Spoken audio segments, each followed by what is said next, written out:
Ever think about how, like, something as simple as a game of dodgeball Oh, yeah. or a community festival could actually help bring cultures together? We're taking a deep dive into that today. The surprising link between recreation and building peace. It is fascinating, isn't it? We tend to think of peacemaking as this serious Right. political process, but maybe there's a simpler, more human side to it. Exactly. And that's what Catherine O'Keefe explores in her essay, Reconciliation and Peace, through recreation, play, and leisure. Okay. She makes a compelling case that leisure activities can be powerful tools for bridging divides between cultures. Yeah. So by the end of this deep dive, you'll have a good grasp of her main ideas, some real-world examples to illustrate them, and hopefully a fresh perspective on how we can all contribute to a more peaceful world. What's key here is to remember that this isn't just about having fun. Right. It's about tapping into something fundamental about the human experience, our need for connection and shared experience. Right. And O'Keefe starts off with some powerful examples like Viktor Frankl, the author of Man's Search for Meaning. Right.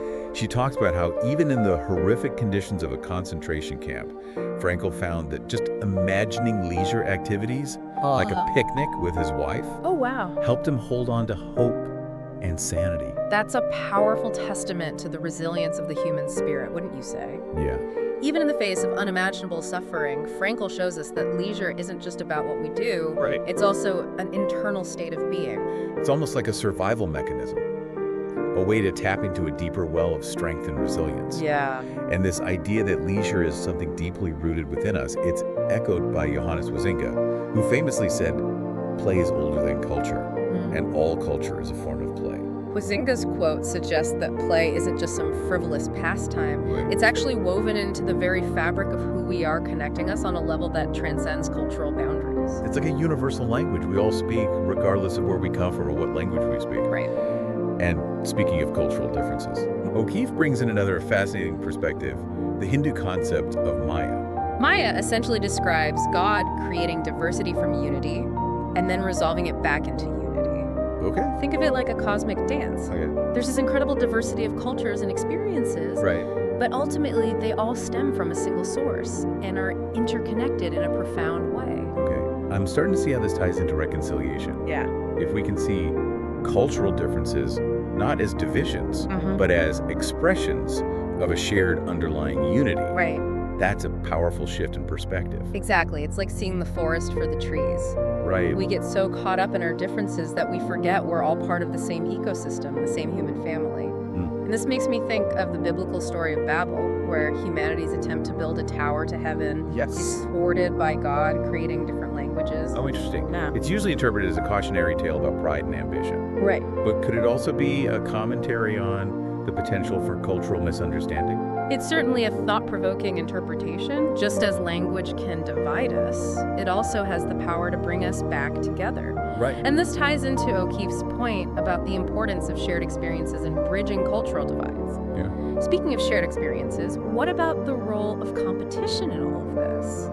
We often think of competition as something that creates divisions, but could it also be a force for unity? That's a great question. The ancient Greeks actually saw leisure as the highest form of human behavior, Okay. and they used contests to strive for excellence and perfection. The Olympic Games are a perfect example of this, wouldn't you say? Yeah. They celebrate athletic achievement while fostering a sense of national pride and unity. Right. But of course, there's also the potential for rivalry and conflict. Right. So how do we harness the positive aspects of competition while mitigating the negative ones? Well, I think it comes down to focusing on shared values and goals. Okay. Take the Olympics again. Yes, there's national pride, but there's also a shared celebration of athletic excellence and the human spirit. Okay. It's like everyone's rooting for their own team, Right. but at the same time, they're part of a larger global community. It's about recognizing that we can compete with each other while still respecting each other and celebrating our shared humanity. Right. And this brings us to public celebrations like parades and festivals, which also play a significant role in promoting unity and reducing social tensions. These events provide a space for people to come together, share experiences, and focus on shared values. Yeah. It's like a collective exhale, a moment where everyone forgets their differences and gets swept up in this shared energy and excitement. And that feeling of connection, of being part of something larger than ourselves, is essential for reconciliation. Right. It allows us to see beyond our differences and recognize our shared humanity. Right. Now let's get into the nitty-gritty of how leisure actually facilitates reconciliation. Okay. O'Keefe breaks down 4 key attributes of leisure identified by researchers: perceived freedom, intrinsic motivation, perceived competence, and self-efficacy. Okay.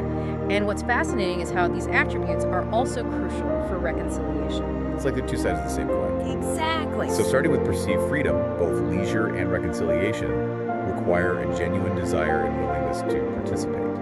You can't force someone to have fun or to forgive. Right. It has to come from within. Exactly. Both require agency and autonomy. Right. True reconciliation, like genuine leisure, can't be imposed from the outside. Right. It has to be a conscious choice. And then there's intrinsic motivation. The rewards of leisure and reconciliation are found in the process and experience itself, not in some external prize. It's about the journey, not the destination. Right. The joy of play, the sense of connection and understanding that comes with reconciliation, these are the real rewards. Next up, perceived competence. Okay. Leisure activities provide challenges that lead to exhilaration when overcome, like learning a new skill or pushing yourself physically.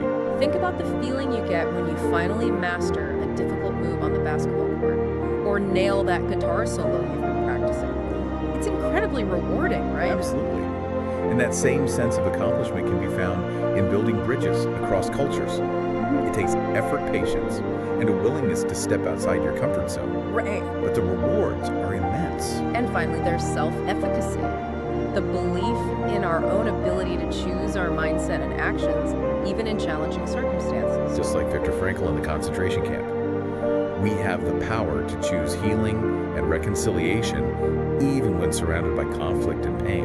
It's about recognizing that we are not simply victims of our circumstances. Right. We have the agency to shape our own responses and create a different reality. So we've talked about the theory behind all of this. Yeah. But how does it play out in the real world?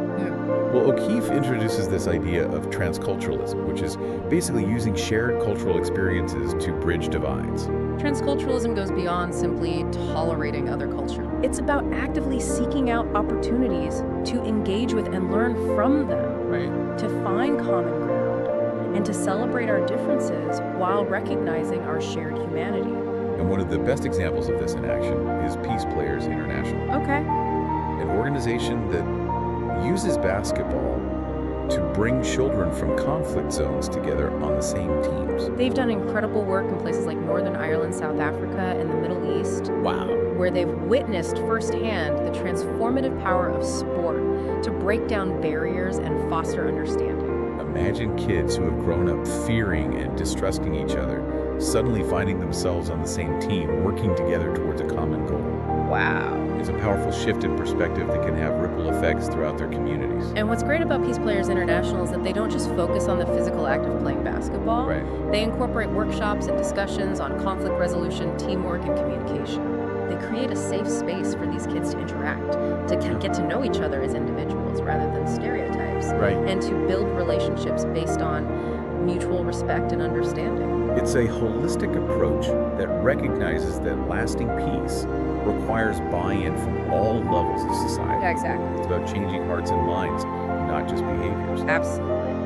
And that brings us to the end of part 1 of our deep dive into reconciliation through recreation. Yep. In part 2, we'll explore some specific examples of how this approach is being used around the world, as well as some of the challenges and complexities involved. Sounds good. Stay tuned. Welcome back to our deep dive into how recreation can build bridges between cultures. In part 1, we laid the groundwork, exploring the idea that play and leisure aren't just fun. Right.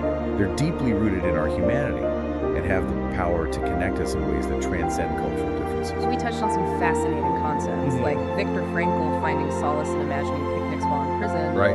and the Hindu concept of Maya, which reminds us of the underlying unity beneath our diverse world. Right. And now in part 2, we're going to shift gears and look at how these ideas are actually being put into practice around the world. Okay. We briefly touched on Peacebuilding International in part 1, Right. but let's take a closer look at the amazing work they're doing.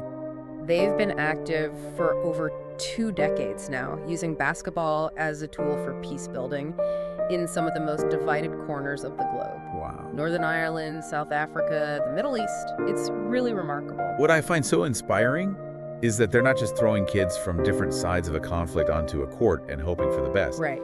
They've developed a really thoughtful, comprehensive approach. Absolutely. They combine the sport itself with workshops and discussions on conflict resolution, teamwork, and communication. Okay. It's about creating a space where these kids can interact on a human level, Right. break down stereotypes, and build relationships based on mutual respect. They're essentially equipping these kids with the skills they need to become peacemakers in their own communities. Yeah. And it's not just about the kids either. Right. They also involve parents, coaches, and community leaders, creating a whole network of support for peace-building efforts. It's a truly holistic approach, recognizing that lasting peace needs buy-in from all levels of society. It's about changing hearts and minds, not just behaviors, and the results speak for themselves. Yeah. Studies have shown that participants in their programs show increased empathy, reduced prejudice, and a greater willingness to cooperate with people from different backgrounds. Those are incredible outcomes. Yeah. It's proof that something as simple as playing basketball together can actually create tangible, positive change. Right. But of course, it's important to acknowledge that this approach isn't a magic bullet. Right. Reconciliation through recreation isn't always easy or straightforward. You're absolutely right. Yeah. We need to be mindful of the complexities involved, such as the power dynamics that exist between different groups, historical traumas that may still be present, and the importance of cultural sensitivity in designing these programs. For instance, if you're working in a community that has experienced recent conflict or trauma, Yeah. you need to be very sensitive to the fact that some people may not be ready or willing to participate in reconciliation activities. Exactly. It's crucial to ensure that all participants have an equal voice, Right. that their cultural values and beliefs are respected, Right. and that no one feels pressured or coerced into participating. Right. And even when those conditions are met, reconciliation is an ongoing process, not a one-time event. Right. It requires sustained effort and a commitment to addressing the root causes of the conflict. So while Peace Players International offers a fantastic model for reconciliation through organized programs, Yeah, I think it's also important to highlight that these principles can be applied in our everyday lives as well. absolutely.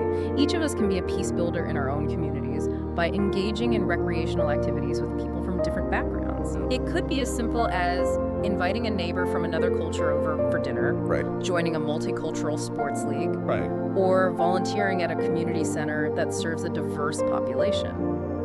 Those small everyday interactions might seem insignificant on their own, Right. but they can actually have a big impact in breaking down stereotypes and building relationships across cultural divides. Absolutely. Of course, it's not always easy to step outside of our comfort zones and reach out to people who are different from us. We might encounter resistance or discomfort, Right. but it's in those moments of vulnerability and uncertainty that real growth and understanding can occur.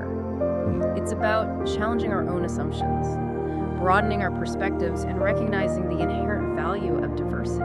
It's about embracing the richness and complexity of the human experience, when you say. Yeah. Recognizing that we have more in common than we often realize, Right. and that our differences are what make life interesting. And it's in those shared moments of connection, those moments of laughter and play, that we begin to truly see each other and build bridges of understanding. Those seemingly ordinary moments hold the potential for extraordinary change.